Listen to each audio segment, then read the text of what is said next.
Kristin Rankin is a queer hairstylist and the founder of the Dresscode Project. The Dresscode Project is an organization responsible for reforming the way traditional hair salons and shops treat gender in the professional beauty industry. They are also the creator of the signature event, the Gender-Free Haircut Club, which provides free haircuts for the marginalized queer and trans folks across North America. Kristin is responsible for the first ever commercial featuring transgender women and created the first ever gender-affirming hair salon in the Olympic Athlete Village in Paris in 2025.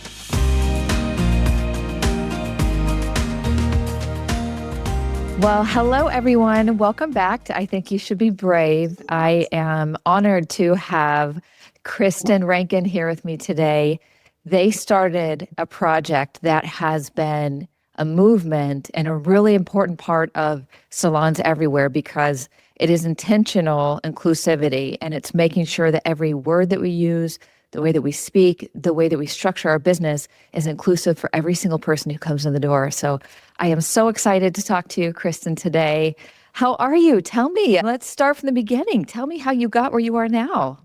Hi, I am doing really well. Thank you so much. And thank you for that kind introduction.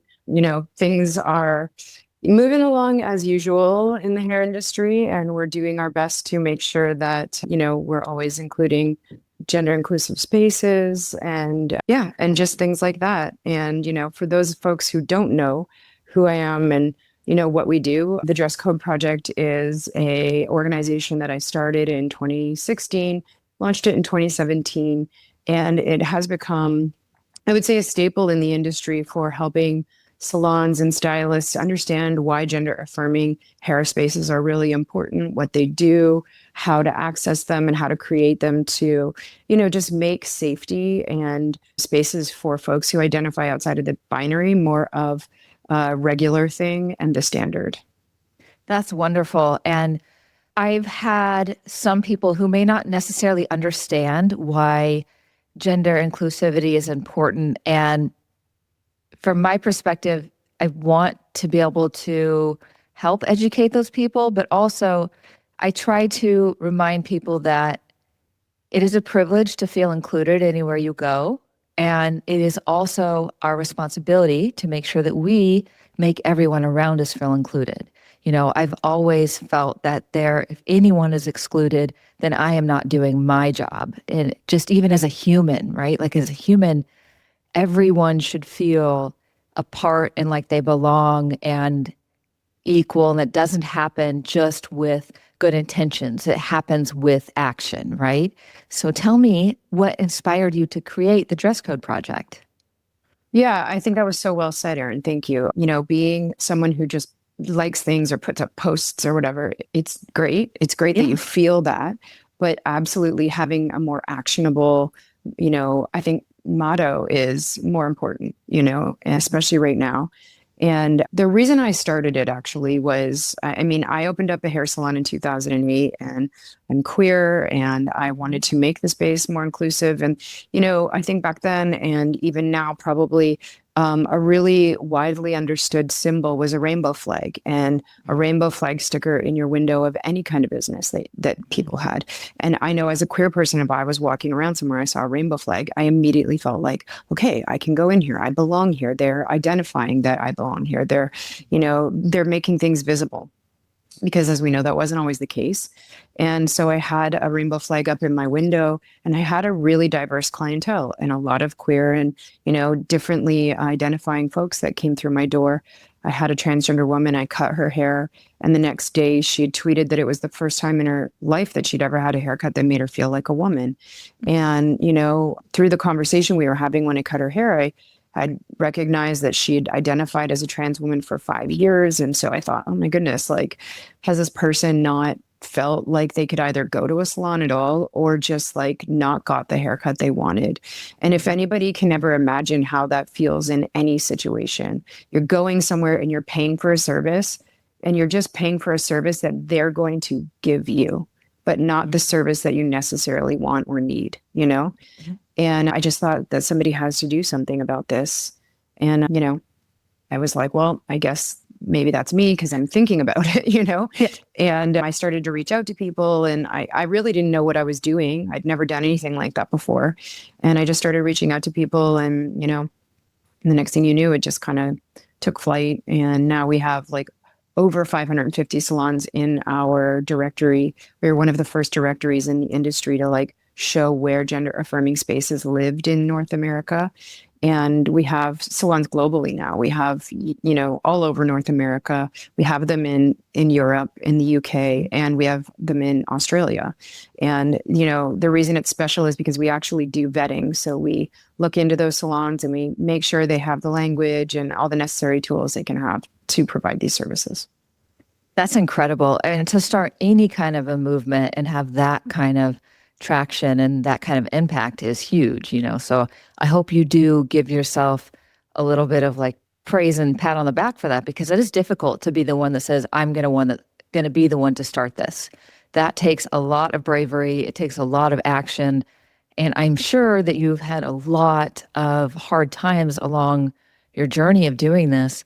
Has there been any kind of moment that you were like, I don't know if I can make the kind of impact that I want to, or if people are going to be receptive to this? Yeah, absolutely. For so many different reasons, one of them being like, I'm literally just one person doing this, I think every time, Wow. every time people think of, I think organizations that are doing things to make a change, they think that you're an organization and you're all powerful and you have all these resources, and you really don't, I have one person that I pay as well as I possibly can. I pay them above minimum wage, and they're a queer person, so that I can have help with administrative stuff. I don't pay myself. I pay for a lot of things myself. And I have the resources that I have is because I pay for them, And again, one person, I own a hair salon on my own, outside of this, as you know. And I, have 11 stylists that I have to be accountable for every day. And then I'm trying to also learn social media and learn trends and, figure out the best, what's going to hit and what the algorithm wants and, what people want, and also pay attention to language and let people have a voice. But if their voice is like hateful, to try to like minimize that. And, so it's really a lot of different things that I had no idea about.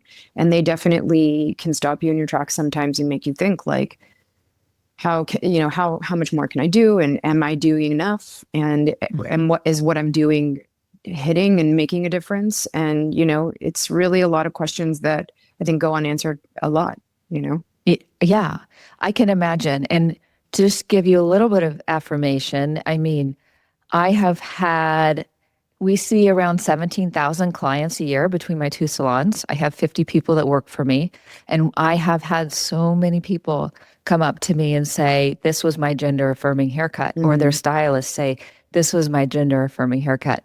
And personally, seeing that kind of a movement, that kind of a change, seeing people get that breath of like, wow, I can be me, is an incredible feeling. And that is something that I didn't know was so important until I heard you speak about it, in New York. So years later, you're still making an impact every day. People that don't even know you get to have that breath of, I get to be me. So even if you're not seeing if your results are, coming across financially or whatever way, I really do think they will one day. But on a day-to-day, you are making a huge impact. I hope you know that. That is incredible. Could you tell our listeners why you think having inclusive pronouns, to starting with that, and then inclusive pricing makes such a big difference when people just go to like look at your menu? Yeah, for sure. I mean, that's such a great question, and it's such an important question. And really, it's the start of everything.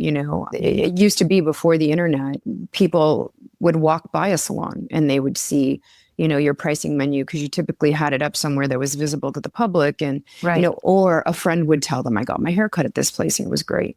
But the menu itself is now kind of like your calling card. It's the invitation that people see, and if it just says like a men's and a women's cut, essentially what you're saying is we cut the hair of people who identify as cis male and people who identify as cis female, because that is traditionally how we understand that language to be. But if you have a menu that says that is like maybe priced by timing or priced by length, people are looking at that and they're looking at your language and they're going, wow, this place, this establishment understands that the inclusivity part of life, the inclusivity part of human beings, the diversity of human beings and the difference, and they're accepting, and not only accepting, but visibility is clearly important to them. Like those tiny little things that maybe we don't think make a difference. Like if you haven't ever thought about changing your menu, it really does make a difference. And if you're someone that's like, well, I've been doing fine with what I have, sure. But like what you are missing is that no matter where you live, and I've learned this, especially since I've been doing this, and especially since I've moved to the US, you have queer people living in your community, regardless of where you live and how you identify. You have queer people living in your community. In the reddest states, there are queer people living, and, just like I live in New York, and I would be an absolute fool and dreamer to think that that is only occupied by Democrats and Democrat-minded people. We are a diverse human race, that's how we are. And so if you have a sign up that is showing inclusivity, people who identify that way might come to see you and they might walk through your doors. And why that's important is because that's business. It's when you break it down to the simplicity of it, that's business. And why are we doing this? Why are you and I opening our doors of our salon? Because we want business.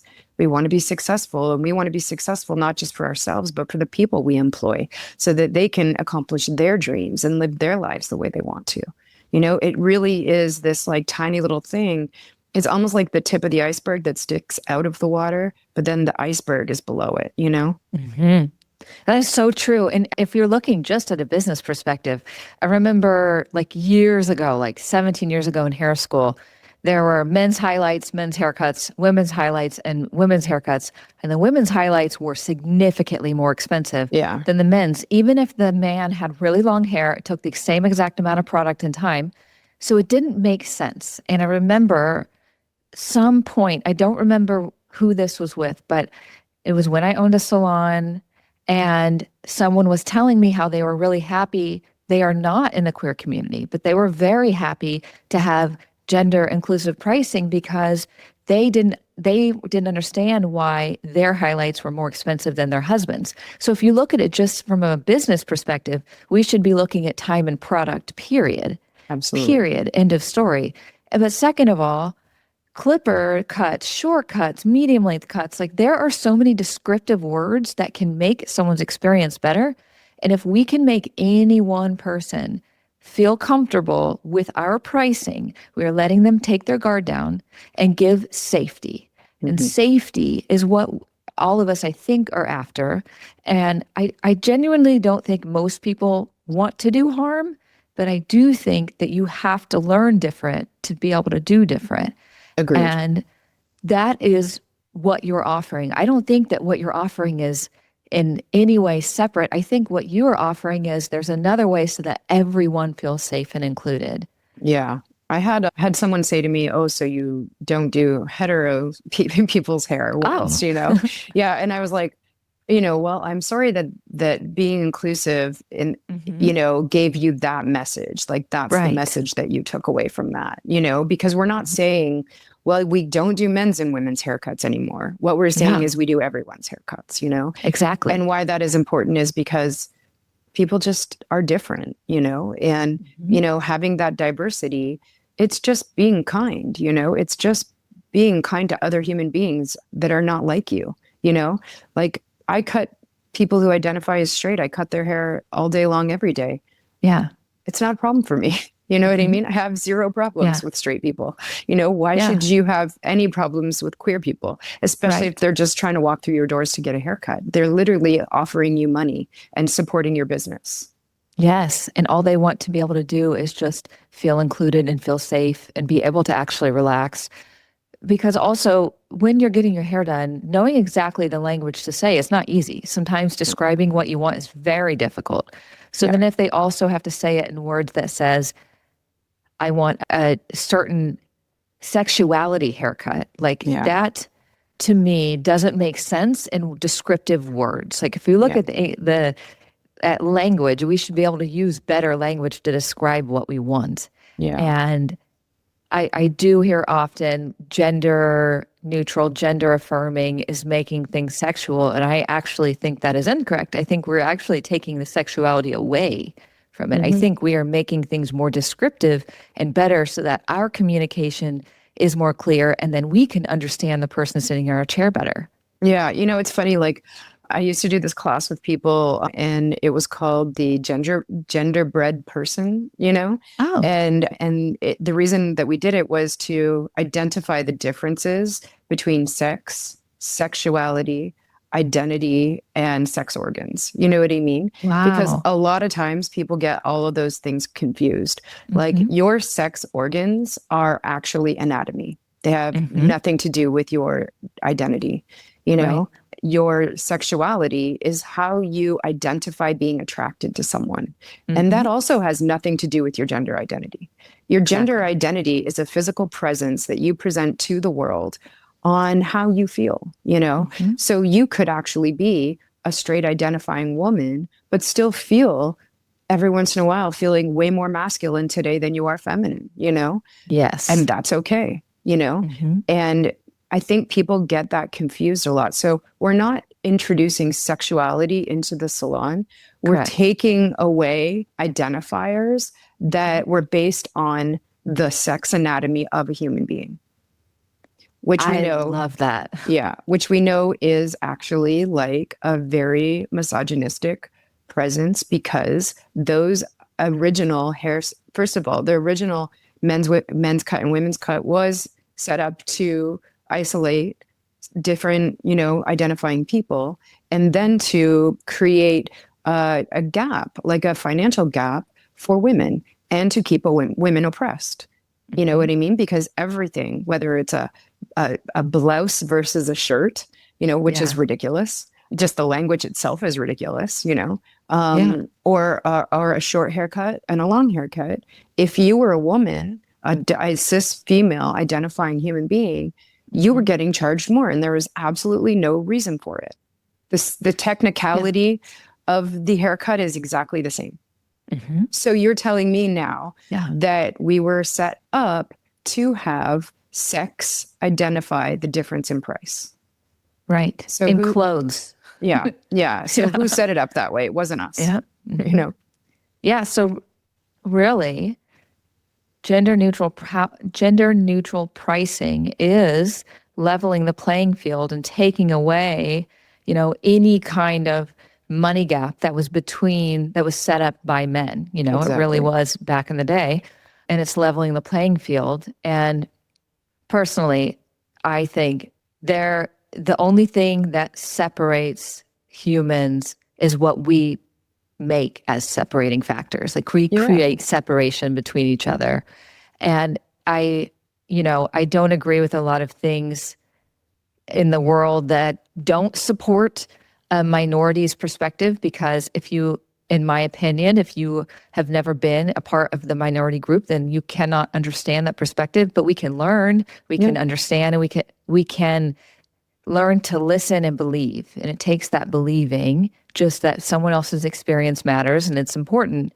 And with the Dresscode Project, tell me what you have coming up, and then tell me what people can do, 2 parts, I guess, to support the Dresscode Project movement and to become certified. Like, what are the next steps for them to do those things? Yeah. So if people are interested, they can go to our website. On our website, we have a lot of different information, but you would basically go to the become a member. You would fill out a little form. You would get information back from us. We do have a fee. It's an annual fee of $200. We try to keep it as low as possible. The fee is honestly for accountability. When I started doing this, and of course to help with administrative fees and stuff like that for us. But when I started doing this, I was just like, hey, do you want to do this and create this and be this? And people are like, yeah, yeah. And then they never did anything, And Right. I would get calls from people going like, hey, I went to this salon, but my gender wasn't affirmed, or I didn't feel this, or I didn't feel that. So I was like, oh, whenever you charge someone something, they always take it more seriously. Mhm.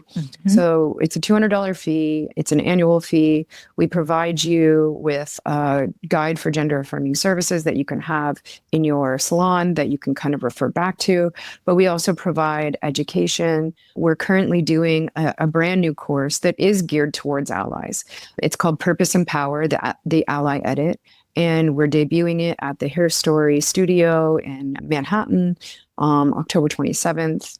From 1 to 4. We have a little social hour after it. It's going to be really fun. We've kept the pricing really reasonable as well for people who want to come individually or in groups. And it's really just going to be geared towards how allies can help because, queer people, for the most part, we all understand what we need, but we need what we really need are allies, especially right now. We need allies to understand just what you were saying before, like the perspective of being a part of a marginalized community who did not have the privilege that maybe other folks did that are not marginalized, and understand why that's important. And also understand that it literally changes nothing for you, except that it makes your salon more inclusive and open to everyone, And how can that not be a good feeling, I agree. I think if you want to look at it just from numbers, it's going to be great for you. And if you want to look at it on impact, it's going to be great for you either 100%. way. Yeah. And if any way that we can make a small difference in someone's life, I believe is really important. And it starts with listening and learning. I've seen a lot of people so my background is I'm originally from Oklahoma. You can imagine that's not the most open-minded place to be from. Right. And I do have still a lot of friends that have become,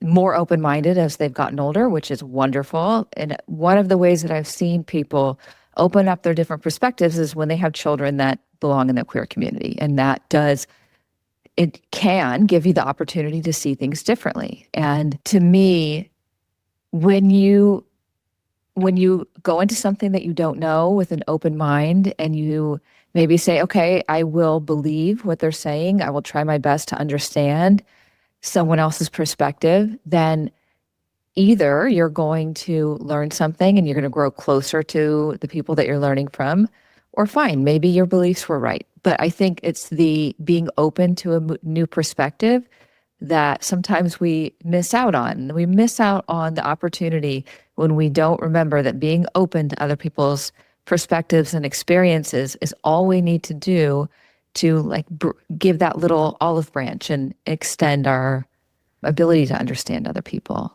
Yeah, like be open and, put your walls down, reduce your fear, ask yourself why you have that fear. Do you have that fear from a personal experience, or do you have that fear from being indoctrinated that way? Where's that fear coming from and why do you have it?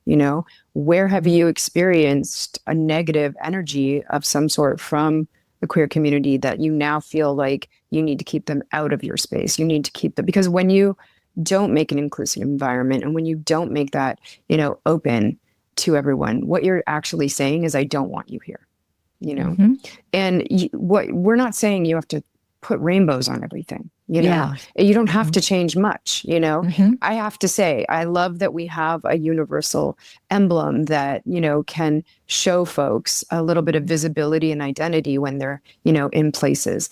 But as someone, part of the queer community, I don't put rainbows on everything. It's not my favorite thing to do. I don't love it, And so I try to make things more visible in different ways, and there are so many different ways to do that. And so easy, by just putting pronouns on your Instagram account, that's just like somebody sees that who's in the queer community and they're like immediately. And I don't think that folks who are not marginalized, I don't think they understand this, because again, like you said, it doesn't really affect them. But just by putting your pronouns on your Instagram account, you are signaling so much to people that you understand it and that you get it, that you're an ally. And I think that's just so important and so easy to do, Yeah. And I also want to say, I know that some people get afraid when they talk about pronouns to think that they're going to do it wrong or say it wrong. For sure. And there is a lot of power in trying. Trying means so much. I really think people worry they're going to say the wrong thing. But when you try, that is being brave. Like, think about how brave you have to be every day to be different. Yep. As kids, we were taught, there were so many stories about the kid that was different, so many stories about the person who didn't fit in, the person who was bullied for being who they were. This is exactly like being different in how you feel in your own body, in my opinion. Again, this is just my opinion, but I feel like if we can try to understand anyone's perspective of being different, we're actually deeply understanding more of ourselves. And just by trying to understand and trying to say someone's correct pronouns, putting it on a business application, putting it on our social media, you are telling that person who has felt at some point like they didn't belong, you belong here. Yeah, and like that's part of the training that we do it for allies as well, is like understanding language, like it really, there's nothing different about a queer person, we're all the same, just because I identify as queer doesn't mean I'm different than you. I just have different preferences, but I'm not a different person. Like, I'm not there's nothing that is like less than about me, the same way there's nothing that's less than about you. And pronouns, like, I think I fully understand why allies or people who want to be allies might be shy or standoffish to ask questions. We live in a society that teaches us that being wrong is like the end of it all. If you're wrong about something, then you have made a grave mistake, right? Like, how much of our society relies on us being right all the time and performing high and all of this stuff, and the pressure that we put on ourselves, and like cancel culture. Like, you say one wrong word on Instagram and you better believe there are going to be people that come after you to try to cancel you, and it's horrible because it doesn't allow for us to honestly extend ourselves as human beings and enrich ourselves and become, understanding of different things, because we're the fear is there. Oh my gosh, I can't say someone's pronouns wrong. That's not true.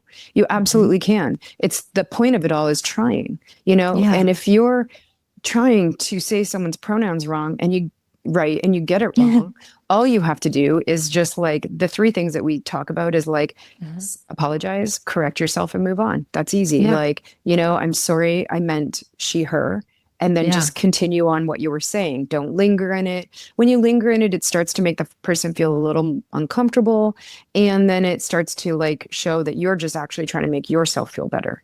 Right. And it's a simple, like, I'm sorry, Erin, I meant she, her, and then continue on what you were talking about, Those things are not what we call microaggressions, Those things are like actual efforts, Now, if you're going months in and you're continuously saying the wrong pronouns, then you might want to have a conversation with somebody. You might want to like sit down and learn a little bit more, but the effort is there, like you're not trying to have a micro or macro aggression. You're actually making attempts, and whenever I started teaching my classes, I always say to people, that there's no dumb questions, because there's not. Like, I'm literally there to help you understand this better. I want you to leave here having a better feeling about yourself and confidence, knowing that you've taken this class and you understand a little more, so that you might be able to feel like you can have a conversation with a queer person, and asking queer people to allow that too, because sometimes that can be challenging, Yeah, it can be challenging, and it can be scary to ask questions when you're not sure if you're going to ask the right question in the right way.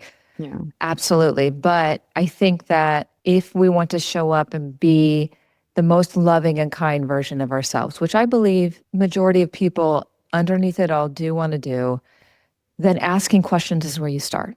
Trying is where you start. And for me, I was really excited to have you on here, because I don't want to just talk about inclusivity, and I want to make sure that I am sharing other people's perspectives, because it is so important in any time period that we're in. But I do believe, especially now, to show that our humanity is connected, and how we make people feel in our presence is really, really important. And although we may not know all of the right things to do, we should try to make people feel included in every interaction with us. And I just think about always the little child who didn't feel included. I don't ever, oh my God, I don't ever want anyone to feel that way in my presence, you know? Yeah. Yeah. So please, I want to ask one last thing before we go.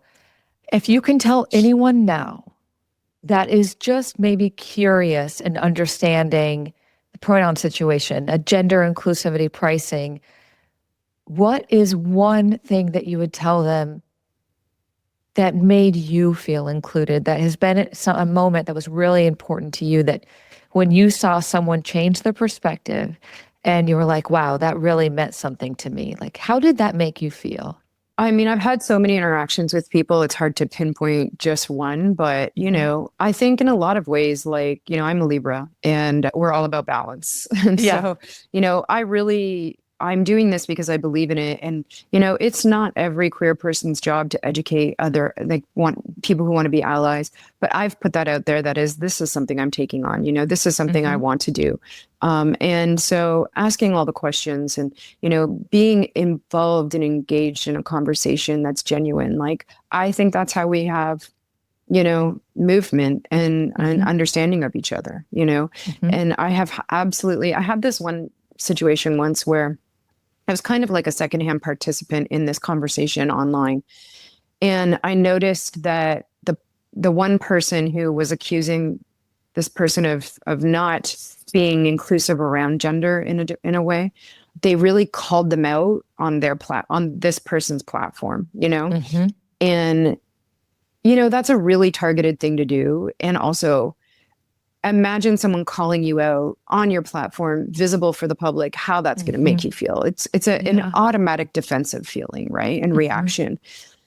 And then this person really went after that person verbally online, and it was ugly. And so I DM'd them and I offered who I am, what I do, and things like that. And I was like, I think I understand what you were trying to say. And I think I understand what that person was trying to say. I think they came at you the wrong way. And I understand why you got defensive. And I would say that this person was not someone that I aligned with a lot of things, but I felt like there was something there where I could have a conversation. And I asked them, would you be open to having a conversation with me?